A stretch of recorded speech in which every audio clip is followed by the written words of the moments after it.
고객님, 인출 신청하신 10억 원은 어떻게 하시겠습니까? 인출 취소하겠습니다. 형님, 잘 결정하셨어요.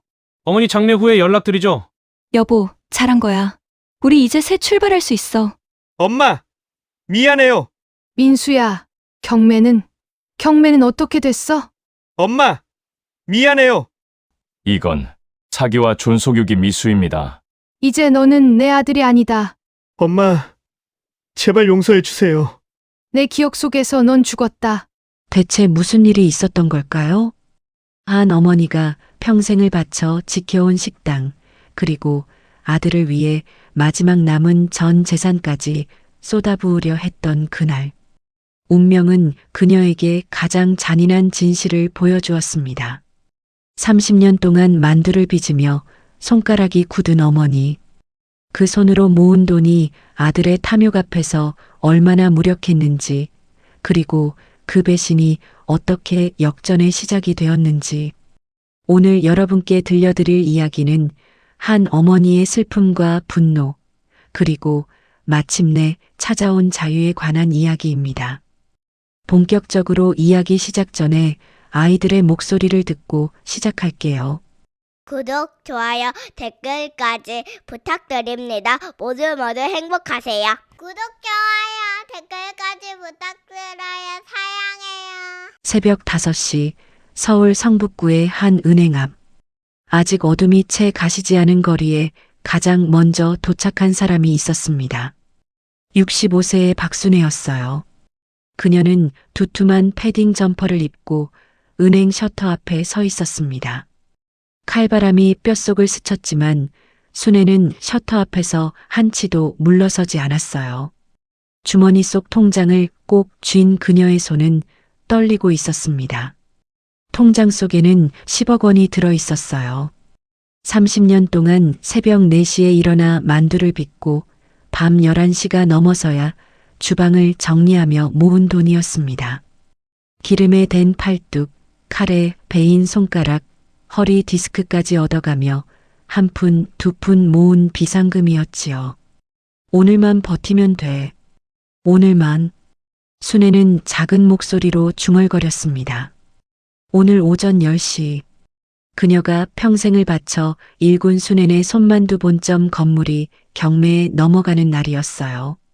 15억 상당의 건물. 그곳은 순애가 30년 전 처음 만두 장사를 시작한 곳이었습니다. 아들 민수가 태어나고 자란 곳이기도 했지요. 순애는 눈을 감았습니다. 30년 전 그날이 떠올랐어요. 27살 남편이 교통사고로 세상을 떠난 직후였습니다. 2살배기 아들을 업고 중식당 주방 보조로 들어간 날.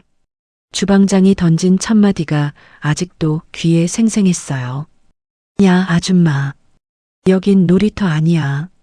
애 울면 당장 나가. 그날부터 순애는 민수를 등에 업은 채 일했습니다. 만두피를 밀고 속을 넣고 빚고 찌고. 손이 부르터도 쉴 수 없었어요. 민수가 울면 안 되니까요. 주방 한 구석에 이불을 깔아놓고 아이를 재웠습니다. 10년이 지났어요. 순애의 손맛은 소문이 났습니다. 저 사람이 빚은 만두는 다르다는 말이 돌았지요. 하지만 주방장은 순애를 정식 직원으로 인정하지 않았어요. 여전히 일당을 받는 보조였습니다.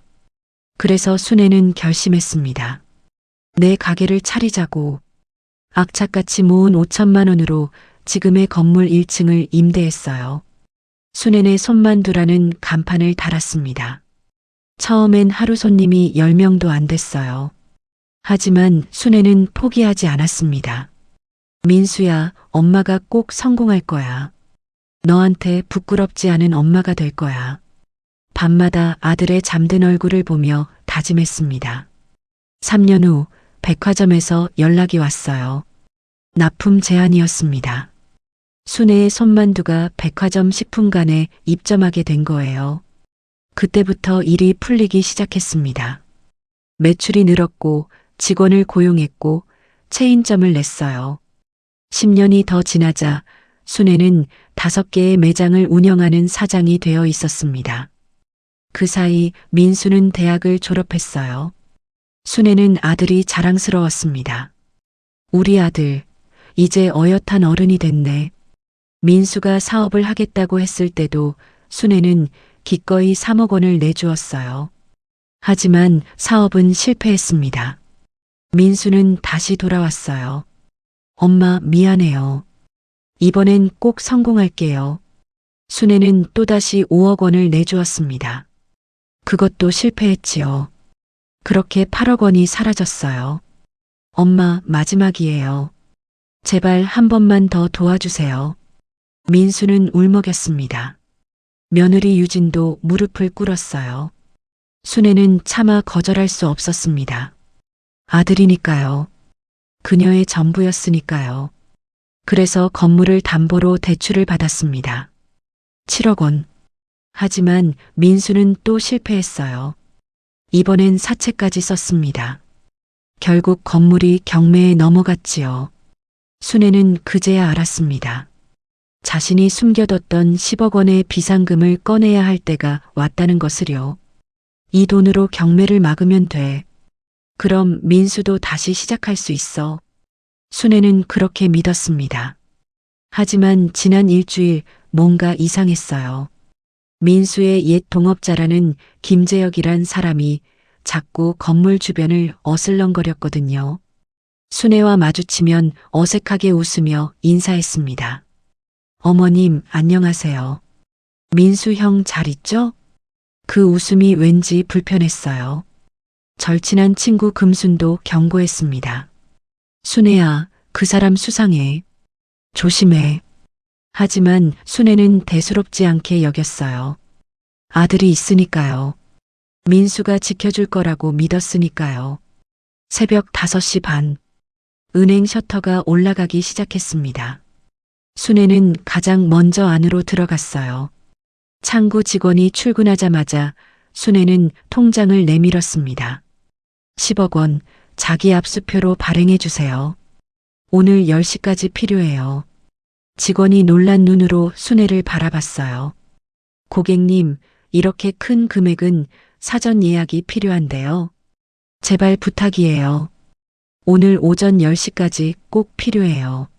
순애의 목소리가 떨렸습니다. 직원은 잠시 망설이다 지점장을 불렀어요. 사정을 듣고 지점장이 고개를 끄덕였습니다. 알겠습니다. 30분 정도 걸릴 겁니다. 순애는 대기실 의자에 앉았습니다. 시계를 봤어요. 6시 10분. 아직 시간은 있었습니다. 경매장까지 가는데 30분, 입찰 준비에 30분이면 충분했어요. 민수야, 엄마가 꼭 지켜줄게. 순애는 속으로 아들에게 말했습니다. 하지만 그녀는 몰랐어요. 지금 이 순간 며느리 유진이 민수에게 귓속말을 하고 있다는 것을, 김재혁이 민수에게 문자를 보내고 있다는 것을, 그리고 그들이 이미 끔찍한 계획을 세워뒀다는 것을요. 순애는 여전히 몰랐습니다. 아들이 자신을 배신할 거라는 사실을. 사흘 전 강남의 한 카페. 김재혁은 테이블에 앉아 커피를 마시고 있었습니다. 43살 그는 민수의 첫 번째 사업 동업자였어요. 10년 전 함께 온라인 쇼핑몰을 시작했지만 김재혁이 투자금을 가로채고 도망친 뒤로 두 사람은 원수가 되었지요. 하지만 오늘 김재혁은 민수를 다시 불러냈습니다. 형님, 오랜만이에요. 김재혁이 환하게 웃으며 손을 내밀었습니다. 민수는 그 손을 잡지 않았어요. 차가운 눈빛으로 김재혁을 바라봤습니다. 무슨 일이야? 나한테 무슨 할 말이 있어? 형님, 아직도 그러시면 섭섭하죠. 과거는 과거고 우린 이제 어른 아니에요? 김재혁은 여유로운 표정이었습니다. 그는 서류 봉투 하나를 꺼내 테이블 위에 올려놓았어요. 이게 뭔데? 형님, 어머니 건물 경매 서류요. 제가 관심이 좀 있어서요. 민수의 얼굴이 굳어졌습니다. 너, 우리 건물을 노리는 거야? 노린다기보다는 기회를 보는 거죠. 형님, 솔직히 말씀드릴게요. 어머니 연세가 이미 65세잖아요. 게다가 당뇨 합병증까지 있으시고, 김재혁의 목소리가 낮아졌습니다. 형님도 아시잖아요. 당뇨 합병증은 무서운 거. 저혈당 쇼크 한 번만 제대로 오면 민수는 일어서려 했어요. 하지만 김재혁이 그의 팔을 잡았습니다. 형님, 제 말 끝까지 들어보세요. 저한테 좋은 제안이 있어요. 무슨 제안?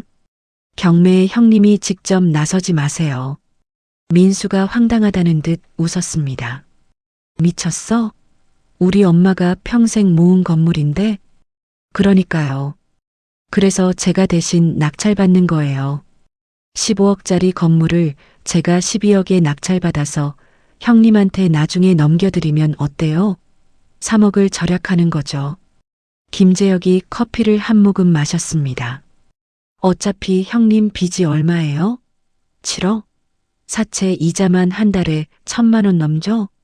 민수의 얼굴이 창백해졌어요. 야, 너 지금 무슨 소리 하는 거야? 형님, 현실을 보세요. 이러다간 형님도 같이 망해요. 신용불량자 되면 어떻게 되는지 아시잖아요. 김재혁은 계산기를 꺼냈습니다. 경매를 제가 받으면 형님한테 5억 드릴게요. 그 돈으로 당장 급한 사채부터 갚으세요. 그리고 조금만 기다리세요. 어머니 연세가 길지 않으실 테니까요. 너 진짜 미쳤구나. 민수가 자리에서 일어났습니다.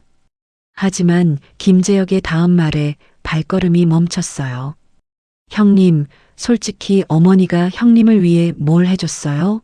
30년 동안 만두나 빚으면서 형님한테 관심이나 있었나요? 학교 행사 한번 오신 적 있어요? 민수는 대답하지 않았습니다. 김재혁이 계속 말했어요. 제 연락처예요. 이틀 안에 연락 주세요. 경매 전날까지요. 김재혁은 명함을 남기고 사라졌습니다. 민수는 한참 동안 그 자리에 서 있었어요. 손이 떨렸습니다.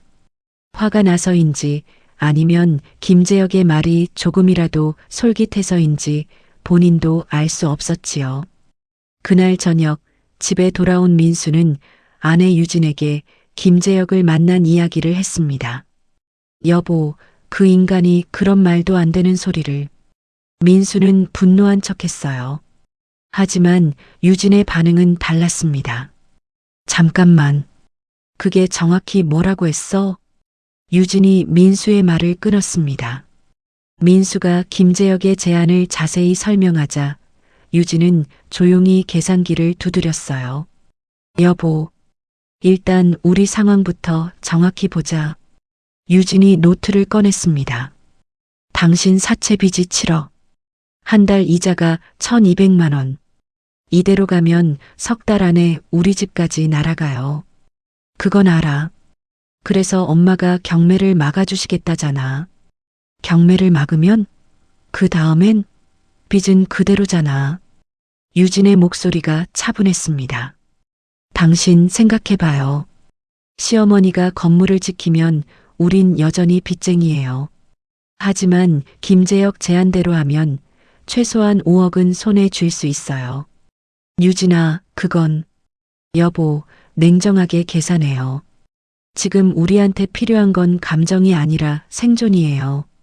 유진이 민수의 손을 잡았습니다. 시어머니 연세가 65세잖아요. 당뇨 합병증은 언제 어떻게 될지 모르고. 솔직히 그리 오래 버티시기 힘들 거예요. 그래도 이건 아니잖아. 뭐가 아니에요? 우리가 직접 뭘 하는 것도 아니고 그냥 경매에 안 가는 거잖아요. 시어머니가 자연스럽게 그렇게 되시면 우린 빚에서 벗어날 수 있어요. 유진의 눈빛이 단단해졌습니다. 당신, 시어머니가 당신한테 정말 뭘 해줬어요? 만두 장사하느라 당신 제대로 본 적도 없잖아요. 학창시절 내내 만두 냄새 나는 엄마 때문에 얼마나 놀림받았는데. 민수는 아무 말도 할 수 없었습니다. 유진이 천천히 설득했어요. 결혼할 때도 그랬잖아요. 예물 하나 제대로 안 해주셨고, 우리 신혼집 전세금도 우리가 다 마련했잖아요. 몇십억 재산 가진 사람이 왜 아들한테는 그렇게 인색했을까요? 그건 엄마가 그때 여유가 없어서. 여유가 없어요? 지금 10억 있으시잖아요. 숨겨두셨잖아요. 당신한테는 말도 안 하시고. 유진이 명품 가방을 쓰다듬었습니다. 여보, 우리한테 이게 마지막 기회예요. 이대로 가면 우리 둘 다 망해요. 신용불량자 되면 재기도 못해요. 민수는 소파에 주저앉았어요. 머리가 복잡했습니다. 생각 좀 해볼게. 유진은 더 이상 말하지 않았습니다. 그녀는 이미 알고 있었어요.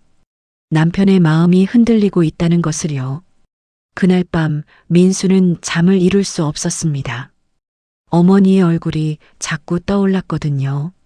하지만 동시에 사채업자의 협박 전화도 생각났어요. 빚쟁이들이 집 앞에서 기다리던 날도요. 새벽 2시 민수는 휴대폰을 꺼냈습니다. 그리고 김재혁의 명함을 꺼내 한참을 바라봤어요. 손가락이 떨렸습니다. 하지만 결국 민수는 번호를 눌렀습니다. 형님, 결정하셨어요? 김재혁의 목소리가 들렸습니다. 민수는 대답 대신 전화를 끊어버렸어요. 하지만 그것만으로도 충분했습니다. 김재혁은 알고 있었거든요. 민수가 흔들리고 있다는 것을요. 다음 날 아침 순애는 아들에게 전화를 걸었습니다. 민수야, 엄마야. 오늘 은행 가서 수표 발행할 거야. 경매는 걱정하지 마. 엄마가 다 해결할게. 네, 엄마. 고마워요. 민수의 목소리는 떨렸습니다. 순애는 그것을 걱정 때문이라고 생각했어요. 우리 아들 걱정 많이 했지? 괜찮아. 엄마가 있잖아. 전화를 끊고 순애는 미소 지었습니다. 하지만 민수는 미소 짓지 못했어요. 그는 유진을 바라봤습니다. 유진이 고개를 끄덕였어요. 잘했어요, 여보. 곧 끝나요. 민수는 대답하지 않았습니다. 다만 창밖을 바라보며 눈을 감았을 뿐이었지요. 그렇게 경매 당일 아침이 밝아왔습니다. 경매 당일 새벽 6시 40분. 순애는 은행에서 자기 압수표를 받았습니다. 10억 원이 찍힌 얇은 종이. 생각보다 가벼웠어요. 하지만 순애에게는 무거웠지요. 이 종이 한 장이 아들의 미래니까요. 수표 봉투가 든 가방을 순애는 본능처럼 품에 끌어안았습니다. 고객님, 조심히 가세요. 네, 감사합니다. 순애는 은행 출구를 나섰습니다. 인도 위에 섰어요. 택시를 잡아타야 했습니다. 경매장까지 30분 거리였지요. 하지만 그때였어요. 갑자기 세상이 빙글 돌았습니다. 순애는 휘청거렸어요. 식은땀이 등줄기를 타고 흘러내렸습니다. 숨이 가빠졌지요. 손끝이 저리더니 힘이 풀렸어요. 아, 저혈당이야. 순애는 깨달았습니다. 어젯밤 긴장한 나머지 저녁을 거르고 새벽 약도 먹지 못했던 거예요. 당뇨 환자에게 이것은 치명적이었습니다. 아줌마, 괜찮으세요? 지나가던 행인이 물었습니다. 순애는 대답하려 했지만 목소리가 나오지 않았어요. 무릎에 힘이 풀렸습니다. 저기, 도와줘. 순애는 은행 출구 앞 인도에 그대로 쓰러졌습니다. 가방이 바닥에 떨어지며 둔탁한 소리를 냈어요. 수표 봉투는 순애의 손에서 미끄러져 나갔습니다. 주변 사람들이 놀라 달려왔어요. 할머니, 할머니, 누가 119 좀 불러주세요. 한 청년이 재빨리 전화를 걸었습니다. 구급차가 오기까지 10분. 순애는 의식이 희미한 상태로 인도에 누워 있었어요. 청년이 흩어진 가방 속 물건들을 주워 담았습니다. 수표 봉투도 조심스럽게 가방에 넣었어요. 7시 50분 병원 응급실. 의사가 순애를 진찰했습니다. 저혈당 쇼크입니다. 다행히 빨리 발견됐네요. 당분간 입원 관찰이 필요합니다. 보호자 연락처 아세요? 간호사가 순애의 휴대폰을 확인했어요. 화면에 아들 민수라는 이름이 떠 있었습니다. 8시 10분 전화벨이 울렸습니다. 민수는 집에서 커피를 마시고 있었어요. 어머니가 지금쯤 경매장에 도착했을 시간이었습니다. 그런데 모르는 번호로 전화가 왔지요. 여보세요? 박민수 씨 되시나요? 어머니께서 응급실에 계십니다. 민수의 손에서 커피잔이 떨어질 뻔했습니다. 네. 뭐라고요? 저혈당 쇼크로 쓰러지셨어요. 지금 안정은 됐는데 빨리 오셔야 할 것 같습니다. 지금 갑니다. 민수가 전화를 끊었어요. 유진이 물었습니다. 무슨 일이에요? 엄마가 쓰러지셨대. 유진의 얼굴에 아주 짧은 순간 묘한 표정이 스쳤습니다. 민수는 그것을 봤어요. 어머, 큰일이네요. 빨리 가봐요. 유진의 목소리에는 진짜 걱정이 섞여 있지 않았습니다. 민수는 병원으로 달려갔습니다. 응급실에 도착하자 간호사가 순애의 소지품을 건넸어요. 가방이 있었습니다. 민수가 가방을 열었어요. 수표 봉투가 들어 있었습니다. 10억? 민수는 숨이 막혔습니다. 어머니가 정말 이 돈으로 경매를 막으려 했던 거예요. 바로 그때 민수의 휴대폰이 울렸습니다. 은행에서 온 문자였어요. 고객님, 어머니 박순애님께서 오늘 오전 6시 40분에 자기 압수표 10억 원을 발행하셨습니다. 거래 확인이 필요하신 경우 연락 주시기 바랍니다. 민수의 손이 떨렸습니다. 그리고 또 다른 전화가 왔어요. 김재혁이었습니다. 형님, 경매 곧 시작해요. 어머니 소식 들었어요. 안 됐네요.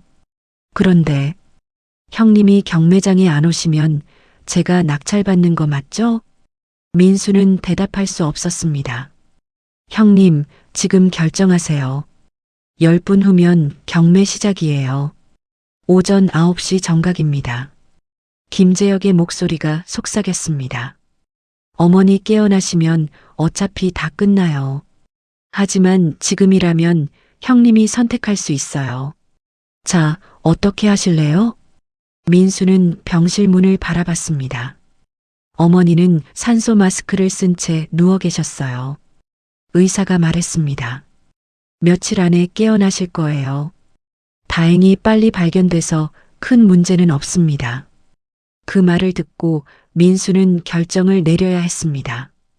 어머니를 살릴 것인가 아니면. 민수는 가방을 내려다봤어요. 수표 봉투. 이 돈으로 경매를 막을 수 있습니다.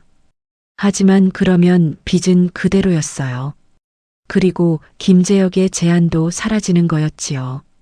유진이 복도에서 민수를 불렀습니다. 여보, 결정했어요? 경매 시작까지 5분 남았어요. 민수는 눈을 감았습니다. 그리고 천천히 은행 고객센터 번호를 눌렀어요. 여보세요, 고객센터입니다.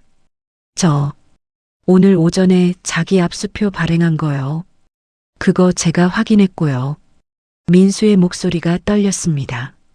손톱이 휴대폰을 파고들 듯 힘이 들어갔어요. 그 수표 사용 안 할 겁니다. 취소하고 싶은데요. 고객님, 이미 발행된 수표는 취소가 안 됩니다. 다만 사용하지 않으시면. 알겠습니다. 민수는 전화를 끊고 김재혁에게 문자를 보냈어요. 경매 진행하세요. 저 안 갑니다. 손가락이 떨렸습니다.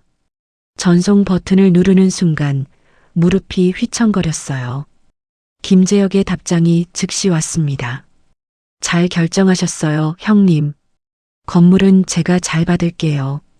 어머니, 편히 보내드리죠.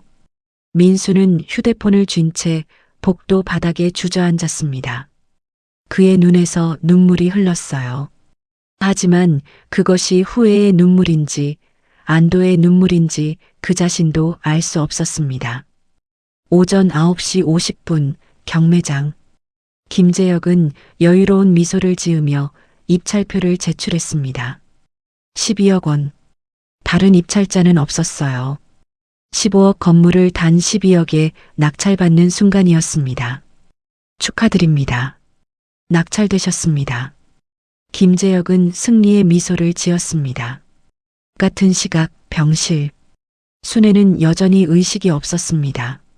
하지만 그녀의 손은 계속 무언가를 움켜쥐려 하고 있었어요. 간호사가 그 손을 펼쳐봤습니다. 가게 열쇠였습니다. 순애는 꿈속에서도 가게를 지키려 하고 있었지요. 사흘이 지났습니다. 순애는 여전히 깨어나지 못했어요. 의사는 며칠 내로 의식을 회복할 거라고 했지만 정확한 시간은 알 수 없었습니다. 민수는 매일 병원에 왔습니다.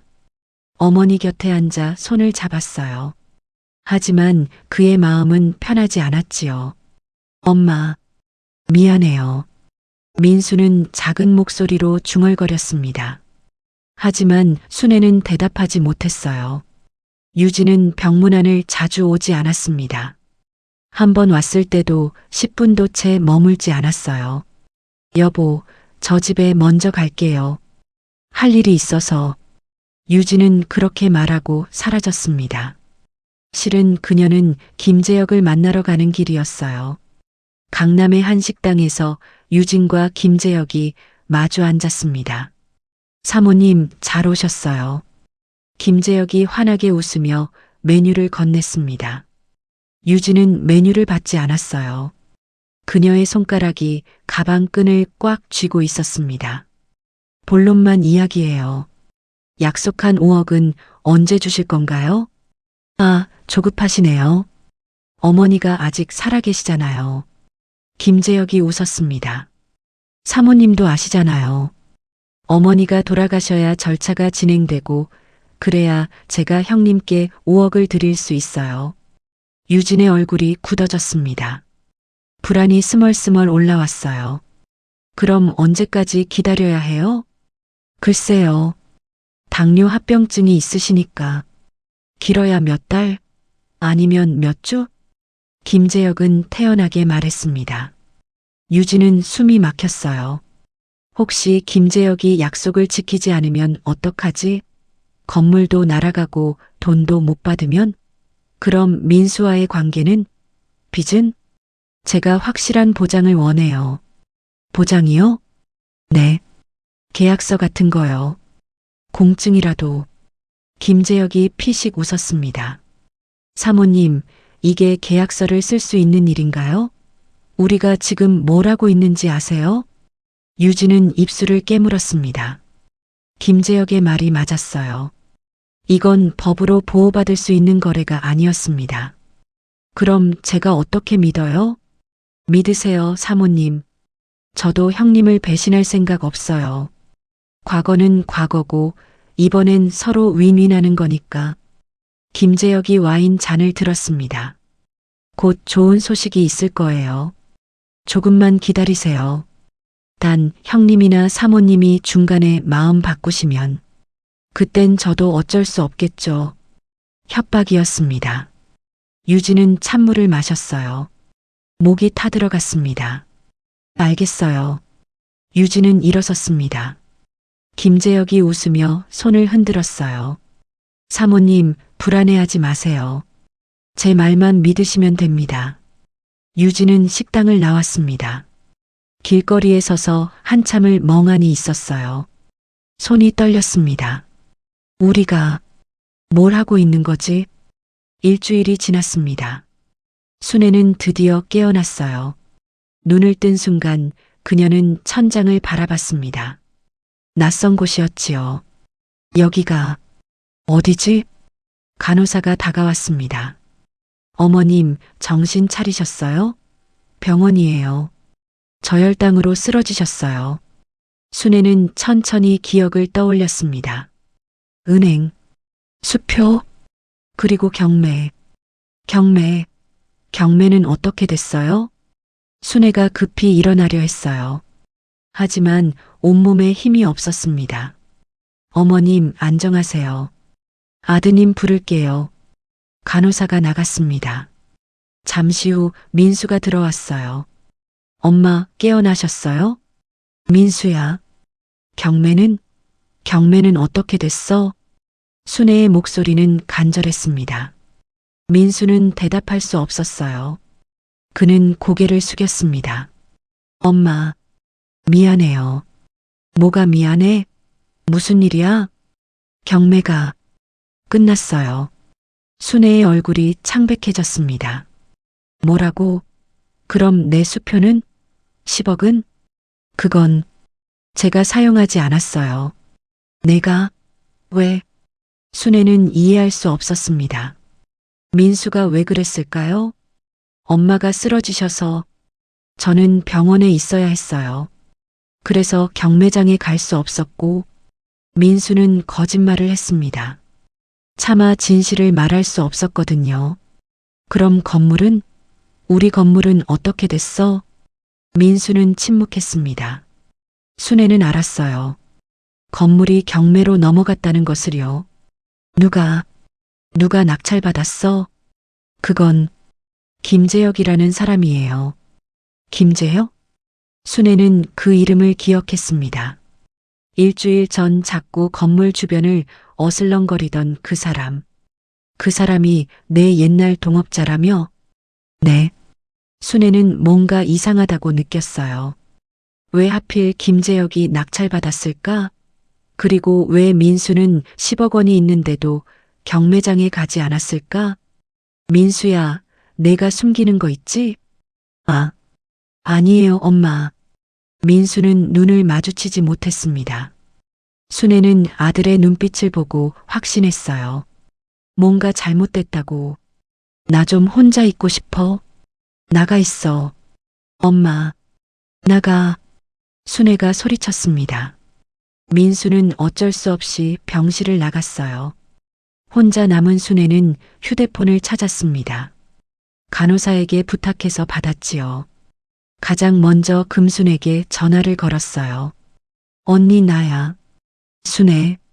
순애야, 깨어났구나. 걱정했어. 금순의 목소리에 안도감이 묻어났습니다. 언니, 부탁이 있어. 우리 건물 경매 결과 좀 알아봐 줄 수 있어? 경매? 무슨? 그냥 좀 알아봐줘. 제발. 금수는 순애의 목소리에서 절박함을 느꼈어요. 알았어. 내가 알아볼게. 이틀 후 금순이 병원에 왔습니다. 그녀의 표정은 어두웠어요. 순애야, 이거 봐. 금순이 서류 뭉치를 꺼냈습니다. 경매 서류였어요. 김재혁이란 사람이 12억에 낙찰받았어. 15억짜리 건물을 말이야. 순애는 서류를 받아들었습니다. 손이 떨렸어요. 그리고 이것도 봐. 금순이 또 다른 서류를 꺼냈습니다. 이건 내 은행 거래 내역이야. 경매 당일 새벽 6시 40분에 수표 발행. 그런데 사용 안 됐어. 민수가 그걸 가지고 있었는데도 경매장에 안 간 거야. 순애는 믿을 수 없었습니다. 민수가 고의로 안 간 거라고? 응. 그 시간이면 충분히 갈 수 있었어. 경매장이 병원에서 20분 거리였거든. 순애의 가슴이 무너져 내렸습니다. 왜? 민수가 왜 그랬을까? 금수는 조심스럽게 말했습니다. 순애야, 내가 며칠 동안 알아봤어. 김재혁이란 사람, 민수랑 경매 전에 만났더라. 그리고 유진이도 김재혁이랑 식사를 했고, 여기 카페 영수증이랑 식당 예약 기록이야.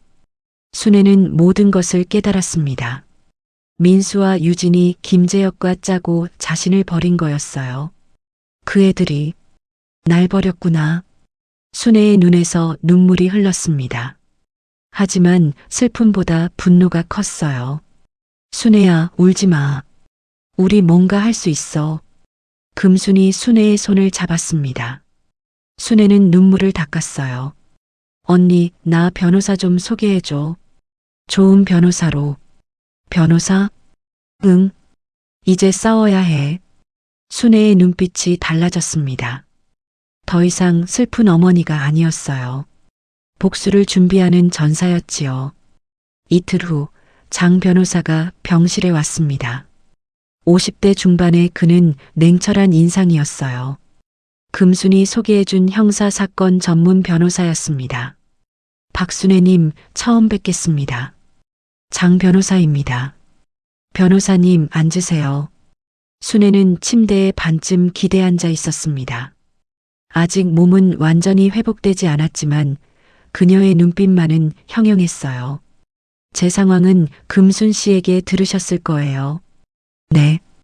대략은 알고 있습니다. 하지만 정확한 이야기를 직접 들어야겠습니다. 순애는 처음부터 끝까지 설명했어요. 민수의 빚 경매 10억 원, 그리고 자신이 쓰러진 뒤 일어난 일들까지. 장 변호사는 묵묵히 들었습니다. 그리고 메모를 했지요. 증거가 있나요? 증거요? 네. 아드님과 김재혁 씨가 공모했다는 증거요. 순애는 잠시 생각했습니다. 직접적인 증거는 없어요. 하지만 정황만으로는 부족합니다. 장 변호사의 말이 차가웠어요. 순애는 고개를 숙였습니다. 그때 금순이 말했어요. 순애야, 혹시 내 휴대폰에 통화 기록이나 문자 같은 거 있지 않아? 통화 기록? 순애는 휴대폰을 꺼냈습니다. 오래된 스마트폰이었어요. 장 변호사가 휴대폰을 받아들었어요. 잠깐만요. 혹시 최근에 통화 기록이 있나요? 통화요? 민수랑은 자주 했죠. 경매 전에도요? 네. 경매 전날에도 통화했어요. 장 변호사가 통화 기록을 확인했습니다. 그리고 뭔가를 발견한 듯 눈을 빛냈어요. 이거, 혹시 이 번호가 김재혁 씨 번호인가요? 장 변호사가 화면을 보여줬습니다. 순애는 기억이 나지 않았어요. 하지만 금순이 확인했습니다. 맞아. 이게 김재혁 번호야. 내가 알아본 적 있어. 그럼 이 통화는? 장 변호사가 통화 내역을 자세히 봤어요. 경매 당일 오전 8시 45분. 김재혁에서 박민수에게 전화. 통화 시간 3분. 경매 시작 15분 전입니다. 그게 뭘 의미해요? 경매 직전에 통화를 했다는 거죠. 그리고 장 변호사가 더 살펴봤습니다. 경매 전날에도 통화가 여러 번 있네요. 이것도 모두 증거가 될 수 있습니다. 순애는 가슴이 철렁했어요. 그럼 민수가 정말 아직 확실하지 않습니다. 통화 내용을 알아야죠. 장 변호사가 고개를 저었습니다. 순애는 절망했어요. 통화 내용을 어떻게 알 수 있겠어요? 그때 금순이 말했습니다.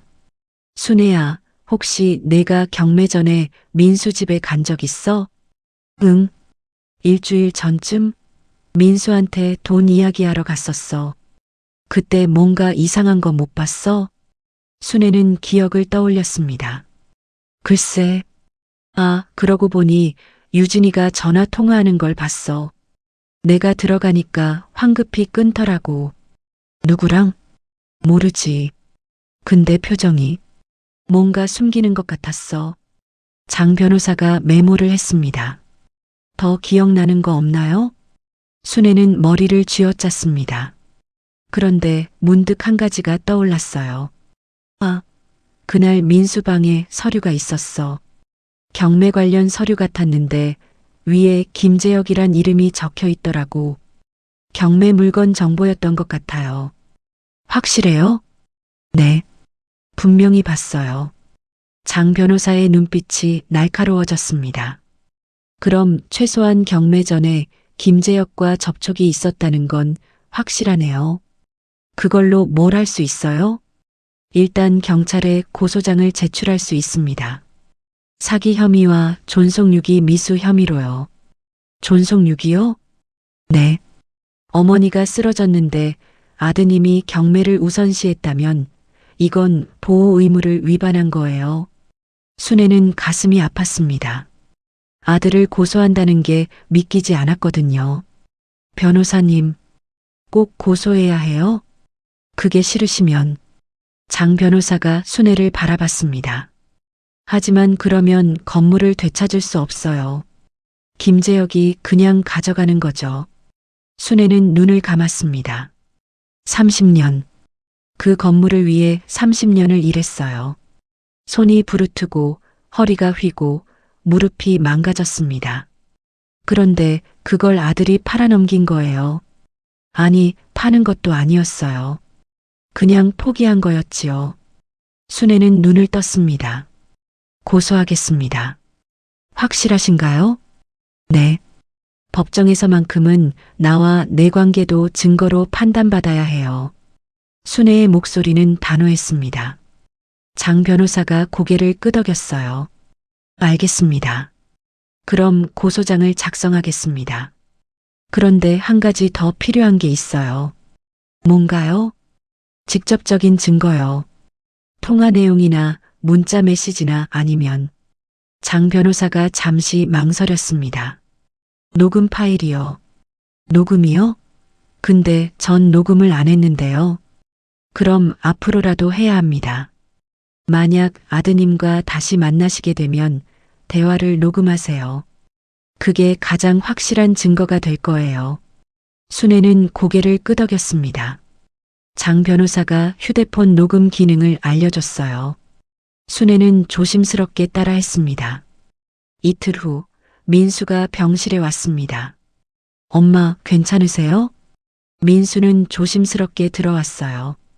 지난 며칠 동안 순애가 자신을 피했거든요. 순애는 이미 주머니 속 휴대폰의 녹음 버튼을 켜놓은 상태였습니다. 앉아라. 순애의 목소리는 차가웠습니다. 민수는 의자에 앉았어요. 의자 다리가 바닥을 긁는 소리가 났습니다. 순애는 아들을 바라봤습니다. 민수야, 엄마한테 할 말 없니? 할 말이요? 건물 말이야. 왜 경매를 막지 않았어? 민수는 말문이 막혔습니다. 그건 엄마가 쓰러지셔서. 거짓말하지 마. 순애의 목소리가 낮아졌습니다. 엄마가 바보 같아 보여? 내가 김재혁이랑 짜고 한 거 다 알아. 민수의 얼굴이 새하얗게 질렸어요. 그의 손이 무릎 위에서 떨렸습니다. 엄마, 그게 인정해. 내가 엄마를 버린 거지? 순애의 눈에서 눈물이 흘렀습니다. 민수도 울었어요. 그는 바닥에 무릎을 꿇었습니다. 무릎뼈가 마룻바닥에 부딪히는 둔탁한 소리가 병실에 울렸어요. 죄송해요, 엄마. 정말 죄송해요. 민수의 손톱이 바닥을 핥히었습니다. 왜 그랬어? 엄마가 뭘 잘못했어? 엄마는 잘못 없어요. 제가 나쁜 거예요. 제가 김재혁한테 속았어요. 5억 준다고 했는데 전 빚 때문에 미쳐 있었어요. 그래서 엄마를 버린 거야? 죄송해요. 민수는 바닥에 이마를 찌우며 울었습니다. 이마가 바닥에 닿을 때마다 소리가 났어요. 순애는 아들을 내려다봤어요. 가슴이 찢어지는 것 같았습니다. 하지만 순애는 이미 결심했습니다. 민수야, 내 엄마. 이제 너는 내 아들이 아니다. 민수의 동공이 흔들렸습니다. 엄마, 그게 무슨... 내 기억 속에서 넌 죽었어. 이제 나한테 오지 마. 순애는 고개를 돌렸습니다. 민수는 울부짖었어요. 엄마. 하지만 순애는 대답하지 않았습니다. 금순이 병실에 들어와 민수를 끌어냈어요. 이 자식아, 나가. 민수는 복도에서 주저앉았습니다. 그리고 한없이 울었지요. 병실 안에서 순애도 울고 있었습니다. 하지만 그녀는 주머니 속 휴대폰을 꺼냈어요. 녹음이 멈췄습니다.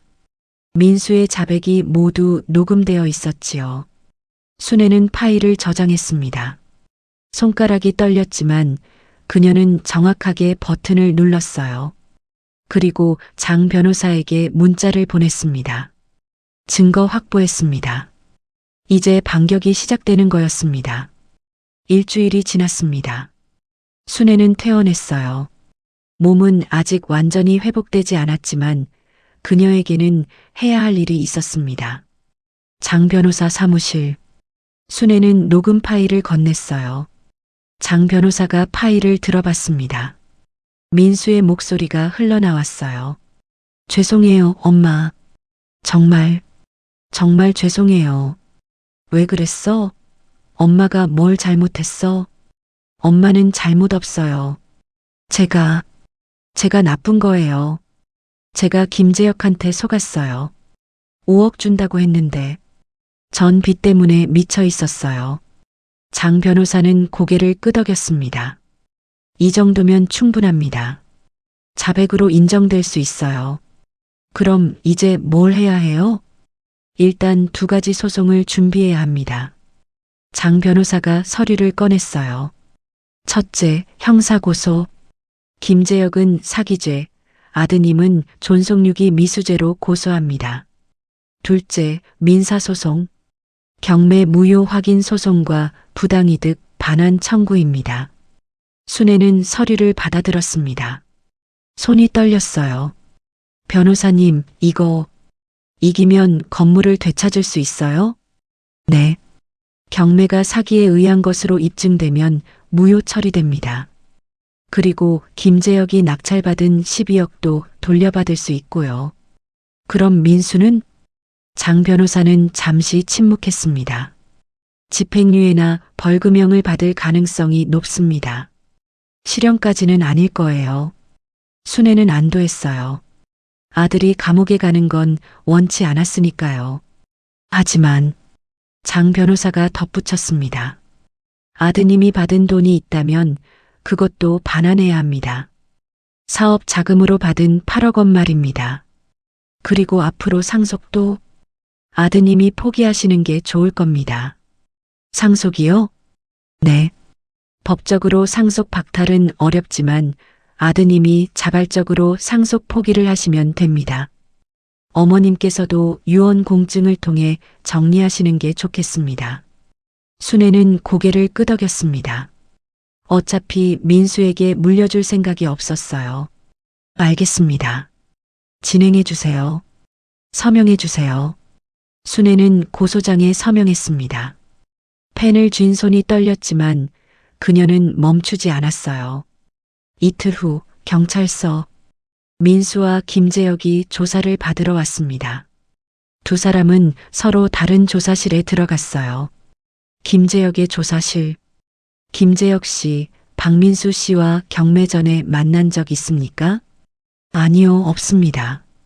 김재혁은 태연하게 거짓말을 했어요.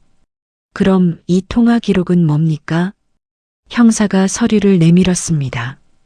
경매 당일 통화 기록이었어요. 김재혁의 얼굴이 굳어졌습니다. 그건 우연히요? 경매 15분 전에 우연히 통화를 했다는 건가요? 그리고 그 전날에도 3번이나요? 형사의 목소리가 날카로웠습니다. 김재혁은 말문이 막혔어요. 그리고 이건 뭡니까? 피해자 며느리 강유진 씨와 식사한 영수증이네요. 경매 이틀 전입니다. 형사가 또 다른 서류를 내밀었습니다. 우연히 밥도 같이 먹으셨어요? 김재혁은 땀을 흘렸습니다. 민수의 조사실. 박민수 씨, 어머니가 쓰러졌을 때 왜 경매장에 가지 않으셨습니까? 어머니가 위독하셔서요. 병원에 있어야 했습니다. 민수도 거짓말을 했습니다. 그런데 어머니가 발행하신 10억 원짜리 수표는 왜 사용하지 않으셨어요? 그건 그 수표로 경매를 막을 수 있었는데 왜 안 하셨어요? 병원에서 경매장까지 20분 거리였습니다. 충분히 갈 수 있었어요. 형사가 추궁했습니다.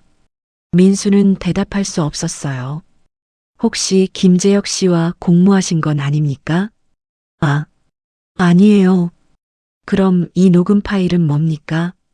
형사가 녹음 파일을 재생했습니다. 제가 나쁜 거예요.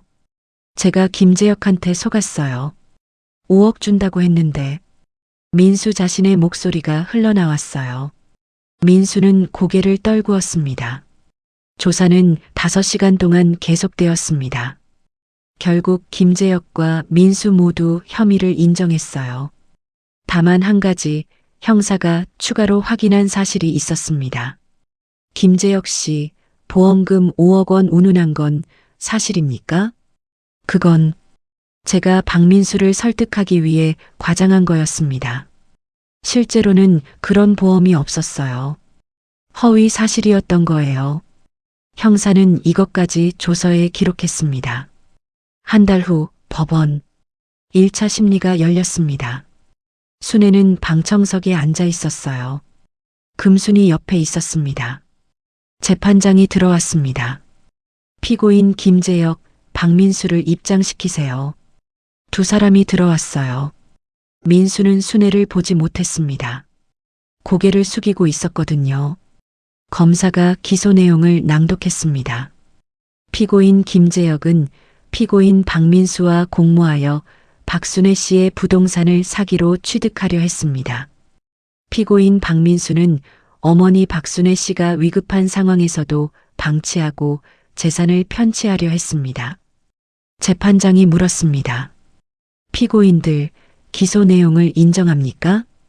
김재혁이 먼저 대답했어요. 일부만 인정합니다. 저는 정당하게 경매에 참여했습니다. 피고인 박민수는? 민수는 침묵했습니다. 재판장이 다시 물었어요. 피고인 박민수 대답하세요. 인정합니다. 민수의 목소리는 작았습니다. 재판장이 서류를 넘겼어요. 피해자 박순애 씨 진술하시겠습니까? 순애가 증인석에 섰습니다. 저는 30년 동안 그 건물을 위해 일했습니다. 순애의 목소리가 떨렸어요. 새벽 4시에 일어나 만두를 빚고 밤 11시까지 일했습니다. 기름에 댄 팔, 칼에 베인 손가락. 이 모든 게 아들을 위한 거였어요. 순애는 민수를 바라봤습니다. 그런데 그 아이가 절 버렸습니다. 제가 쓰러졌는데 돈이 더 중요했던 거죠. 순애의 눈에서 눈물이 흘렀어요. 민수도 울고 있었습니다. 재판장이 말했습니다. 다음 공판은 한 달 후입니다. 증거 조사를 계속하겠습니다. 재판이 끝났어요. 순애는 법정을 나왔습니다. 복도에서 유진을 마주쳤어요. 어머님, 유진이 조심스럽게 다가왔습니다. 순애는 유진을 똑바로 바라봤어요. 당신이 민수를 부추긴 거지? 저는 됐어. 이제 내 며느리도 아니야. 민수랑 이혼해. 그게 너한테도 좋을 거야. 순애는 유진을 지나쳤습니다. 유진은 그 자리에 얼어붙어 있었어요. 그날 저녁 순애는 금순과 함께 식당에 갔습니다. 순애야, 괜찮아? 응, 이제 괜찮아. 순애는 만두를 먹었어요. 오랜만에 느껴지는 맛이었습니다. 언니, 나 결심했어. 뭘? 건물을 되찾으면 팔 거야. 금순이 놀라 순애를 바라봤어요. 팔다니? 왜? 그 건물에는 이제 아무 의미도 없어. 민수를 위해 지킨 건물이었는데 민수가 없으니까.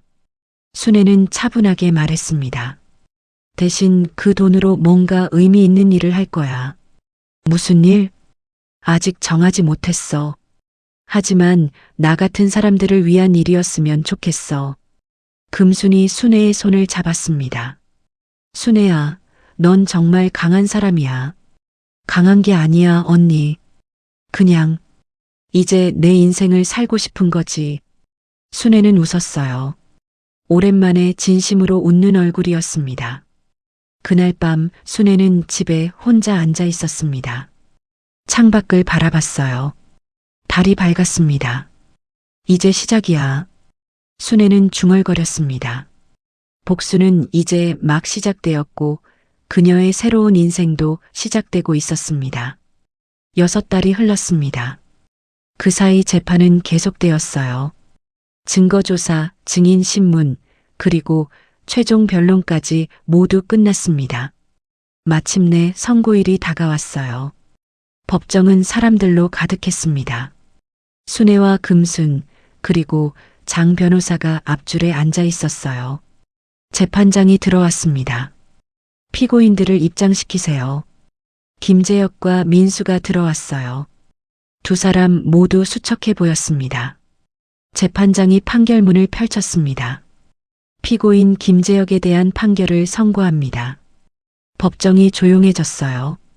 피고인 김재혁은 피고인 박민수와 공모하여 피해자의 재산을 편취하려 했습니다.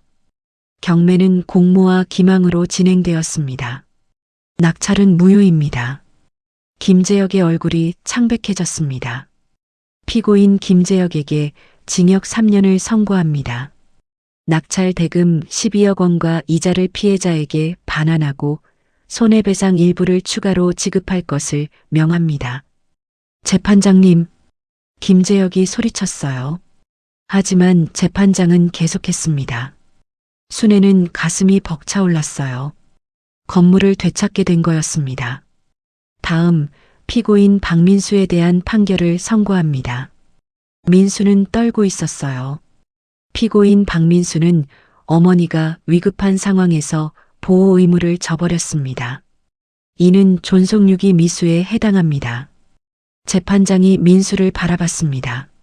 하지만 피고인이 깊이 반성하고 있고 피해자에게 직접적인 폭력을 가하지 않은 점을 참작하여 징역 1년에 집행유예 2년을 선고합니다. 민수는 주저앉았어요. 실형은 면한 거였습니다. 다만 피고인 박민수는 피해자로부터 사업 자금 8억 원과 담보대출 일부를 제공받았습니다. 해당 금액 전액을 반환할 것을 명합니다. 재판장이 마지막으로 말했습니다. 본 재판부는 피고인 박민수에게 향후 상속관계를 정리할 것을 권고합니다. 재판을 마치겠습니다.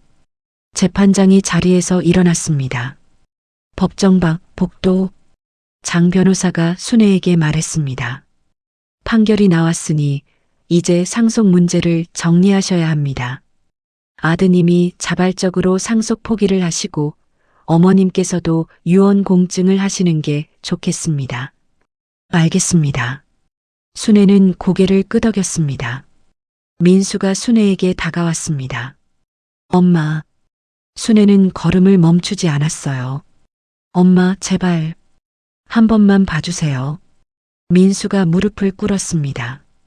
사람들이 쳐다봤어요. 순애는 돌아섰습니다. 일어나. 창피하게. 엄마, 정말 죄송해요. 용서해 주세요. 용서? 순애가 쓴웃음을 지었습니다. 난 이미 널 용서했어. 하지만 용서와 관계 회복은 다른 거야. 엄마. 민수야, 그리고 하나 더. 변호사님께서 상속 포기 서류를 줄 거야. 서명해. 민수는 떨리는 손으로 서류를 받았습니다. 이건 내가 서명하지 않으면 법적으로 복잡해져. 나도 유언 공증을 할 거고 서로를 위해서야. 순애의 목소리는 단호했습니다. 민수는 펜을 들었어요. 손이 떨렸지만 그는 서명했습니다. 민수야, 넌 이제 혼자 살아야 해. 엄마 없이도. 순애는 민수의 손을 뿌리쳤습니다. 그게 너한테도 좋을 거야. 진짜 어른이 되는 길이니까. 순애는 돌아서서 떠났어요. 민수는 바닥에 주저앉아 울었습니다. 유진은 그 모습을 멀리서 지켜봤어요. 그녀는 이미 이혼 서류를 제출한 상태였습니다. 그리고 조용히 사라졌지요. 한 달 후 순애는 건물을 되찾았습니다. 장 변호사가 서류를 건넸어요. 축하드립니다. 소유권이 다시 회복되었습니다. 감사합니다, 변호사님. 순애는 건물 열쇠를 받았습니다. 30년 만에 다시 쥐는 열쇠였어요. 하지만 순애는 건물에 들어가지 않았습니다. 대신 부동산에 전화를 걸었어요. 여기 건물 매물로 내놓고 싶은데요. 금순이 놀라 순애를 바라봤습니다. 순애야, 정말 팔 거야? 응. 이미 결심했어. 얼마에? 15억. 정당한 가격으로 팔 거야. 일주일 후 건물이 팔렸습니다. 한 프랜차이즈 회사에서 15억에 매입했어요. 순애는 그 돈을 받아들고 법무사 사무실에 갔습니다. 재단을 만들고 싶습니다. 재단이요? 네. 독거노인들을 위한 급식 재단이요. 법무사가 서류를 꺼냈어요. 재단 이름은 어떻게 하시겠어요? 순애는 잠시 생각했습니다. 박순애의 따뜻한 밥상으로 해주세요. 좋은 이름이네요. 한 달 후 재단이 설립되었습니다. 순애는 다른 건물을 임대해 급식소로 꾸몄어요. 매일 100명의 독거노인에게 무료로 식사를 제공하기 시작했습니다. 금순도 함께 일했어요. 순애야, 이거 봐. 오늘 신문에 우리 나왔어. 금순이 신문을 펼쳤습니다. 전 재산 기부한 65세 여성, 독거노인 급식소 운영. 기사 제목이었어요. 순애는 신문을 보며 웃었습니다. 언니, 우리 잘하고 있는 거 맞지? 당연하지. 순애야, 넌 정말 대단해. 급식소 문이 열렸어요. 할머니 한 분이 들어오셨습니다. 여기가 무료 식당이라던데. 네, 맞아요. 어서 오세요. 순애가 반갑게 맞이했습니다. 할머니는 자리에 앉으셨어요. 순애가 만두와 국수를 내왔습니다. 드세요. 제가 직접 빚은 만두예요. 할머니가 한 입 드셨어요. 그리고 눈물을 흘리셨습니다. 맛있어요. 오랜만에 이런 따뜻한 밥 먹어봐요. 순애도 눈시울이 붉어졌어요. 많이 드세요. 언제든 오세요. 그날 저녁 순애는 금순과 함께 식탁에 앉았습니다. 순애야, 민수 소식 들었어? 무슨 소식? 이혼했대. 유진이랑. 순애는 아무 말 없이 차를 마셨어요. 그리고 지금 고시원에 산대. 일용직으로 일하면서 작은 식당에서 설거지 일도 한다던데. 그래. 순애는 담담했습니다. 언니, 나 한 번도 후회한 적 없어. 알아. 넌 옳은 일을 한 거야. 금순이 순애의 손을 잡았습니다. 그리고 순애야, 너 정말 행복해 보여. 순애는 웃었어요. 응. 나 지금 정말 행복해. 30년 만에 처음으로 내 인생을 사는 기분이야. 두 사람은 차를 마시며 창밖을 바라봤습니다. 봄이 오고 있었어요. 순애의 새로운 인생에도 봄이 찾아오고 있었습니다. 1년이 흘렀습니다. 66이 된 순애는 여전히 새벽 4시에 일어났습니다. 하지만 이제는 무거운 마음이 아니었어요. 박순애의 따뜻한 밥상은 서울에서 가장 유명한 무료 급식소가 되었습니다. 매일 200명이 넘는 어르신들이 찾아왔어요. 순애는 여전히 만두를 빚었습니다. 하지만 이제는 아들을 위해서가 아니었지요. 자신과 어르신들을 위한 일이었습니다. 어느 봄날 아침, 순애는 급식소 앞 간판을 올려다봤어요. 햇살이 간판을 비쳤습니다. 박순애의 따뜻한 밥상. 그 아래 작은 글씨로 이렇게 적혀 있었어요. 모든 어르신은 따뜻한 밥을 드실 권리가 있습니다. 순애는 미소 지었습니다. 문이 열렸어요. 첫 번째 손님이 들어오셨습니다. 어서 오세요. 순애가 반갑게 인사했습니다. 그날 오후 금순이 달려왔어요. 순애야, 좋은 소식이야. 왜? 무슨 일이야? 시청에서 연락 왔어. 우리 급식소가 올해의 사회공헌상 받는데. 순애는 믿을 수 없다는 표정이었습니다. 정말? 응. 다음 주에 시상식 있대. 그리고 우리 활동이 구청 노인학대 예방 조례 개정에도 영향을 줬다던데. 순애는 가슴이 벅차올랐어요.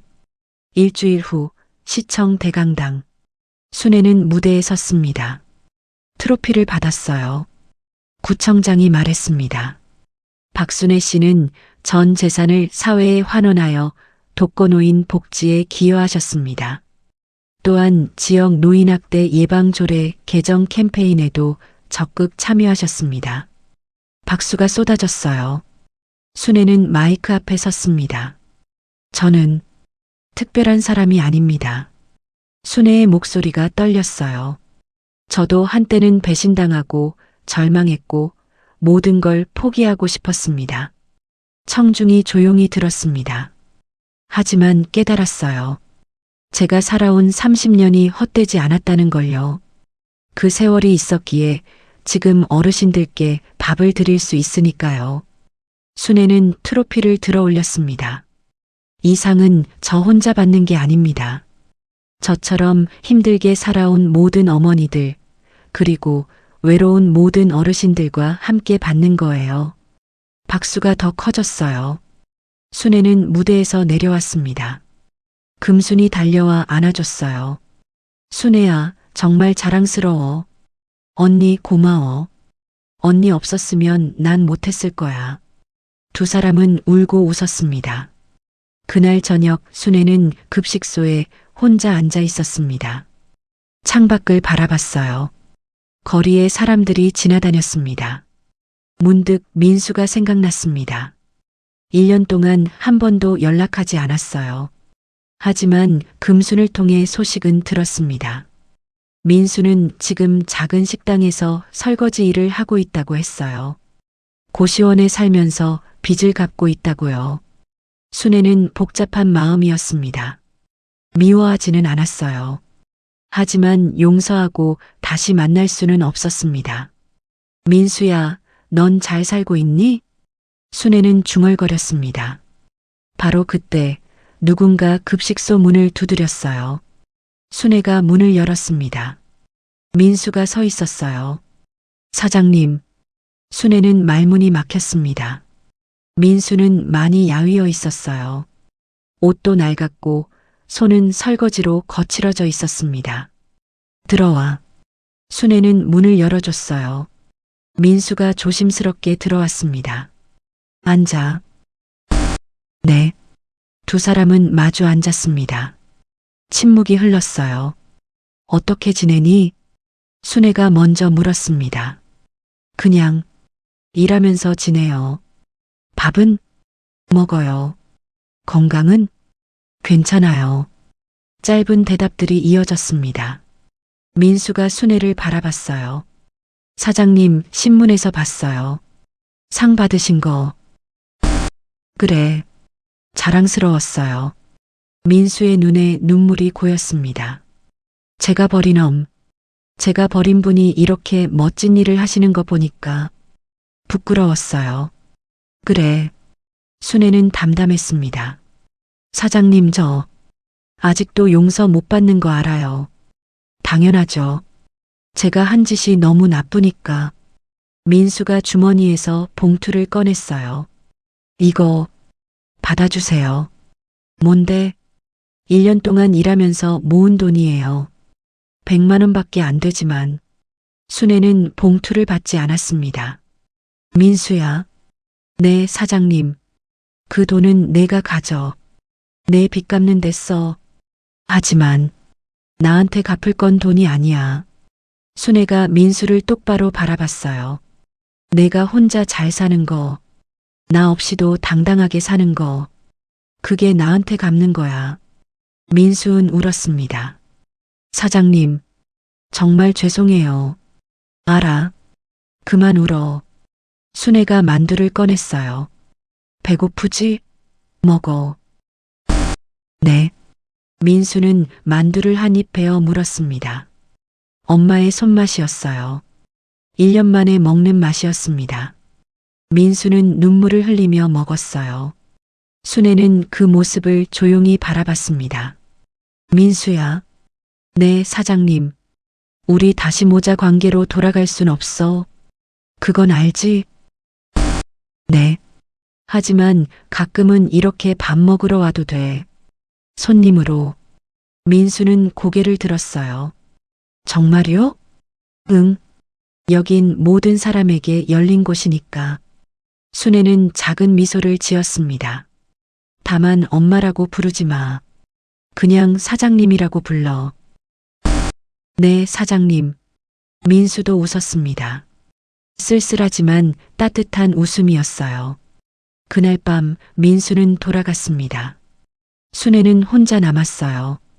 그녀는 창밖을 바라봤습니다. 이제야 비로소 나는 박순애다. 순애는 중얼거렸습니다.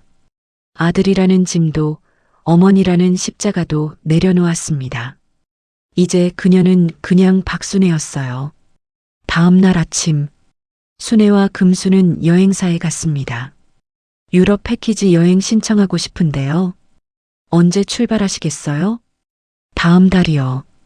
순애가 웃으며 말했습니다. 친구랑 단둘이 가는 거예요. 우리만의 여행이요. 금순이 순애의 팔을 잡았어요. 순애야, 설레네. 나도. 두 사람은 소녀처럼 웃었습니다. 한 달 후, 공항. 순애와 금수는 출국장에 섰어요. 언니, 진짜 가는 거야. 응. 우리 꿈꾸던 여행. 30년 만이야. 그러게. 두 사람은 손을 잡고 게이트를 통과했습니다. 비행기 창밖으로 서울이 보였어요. 순애는 작별 인사를 했습니다. 과거에게, 고통에게, 그리고 아들에게. 안녕. 비행기가 날아올랐습니다. 순애의 새로운 인생도 날아오르고 있었어요. 66세 박순애. 그녀는 이제 누구의 엄마도 누구의 아내도 아니었습니다. 그냥 박순애였어요. 그리고 그것만으로 충분했습니다. 오늘 이야기 어떠셨나요? 한 어머니의 배신과 절망, 그리고 용서와 자유에 대한 이야기를 들려드렸습니다. 때로는 가장 큰 사랑이 가장 큰 상처가 되기도 하지만 그 상처를 딛고 일어서는 힘이야말로 진정한 용기가 아닐까요? 박순애처럼 우리 모두 자기 자신으로 당당하게 살아갈 수 있기를 바랍니다. 오늘도 귀한 시간 내주셔서 감사합니다. 댓글로 여러분의 소중한 생각을 나눠주시고 구독과 좋아요 버튼도 눌러주시면 큰 힘이 됩니다. 여러분 모두 따뜻하고 행복한 하루 보내세요. 감사합니다.